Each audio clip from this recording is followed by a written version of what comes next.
Guys, korang tahu tak? Ada satu patung ni, dia bergerak sendiri dekat live television. Tapi sebelum kita tunjuk video tu, kita cerita dulu macam mana boleh terjadi. Okey, masa tu kan, ada suami dengan isteri lah. Diorang dua ni, diorang pergi ke macam kedai bandar lah, kedai second hand. Lepas tu diorang pergi kedai tu, kalau korang nak tahu, perempuan si isteri tu, dia tak suka langsung patung-patung ni. Dia memang tak suka. Tapi masa pergi ke kedai bandar tu, tiba-tiba dia ternampak ada 3 patung. Lepas tu tiba-tiba dia ada naluri dia, tiba-tiba dia rasa macam nak kena beli. Lepas tu diorang pun belilah patung tu. Lepas tu diorang bawa balik. Lepas dah bawa balik, lepas tu tiba-tiba esok harinya tiba-tiba diorang tengok badan diorang tiba-tiba macam ada lebam, macam ada scratch. Lepas tu kisah diorang terus viral sampai live television pun panggil diorang. So korang tengok video ni. It's definitely got some... You almost look like, Deb, you don't want to even look at the doll. No, I don't. Are you a bit scared? I don't even want to touch it. Really? Yeah. We'll buy them because they look like they're worth more than £5 each. You know, hands up, I bought them to Look, resell. that chair's beginning Chair's to rock. rocking.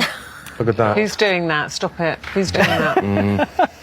So korang tengok video tu kan, kerusi tu bergerak sendiri. Tapi korang kena ingat, dekat YouTube pun banyak gila macam video-video patung yang seram-seram, yang macam bergerak sendiri semua. Korang boleh tengok.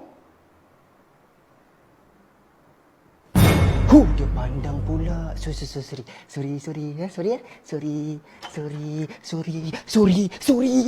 ya Allah. Lari.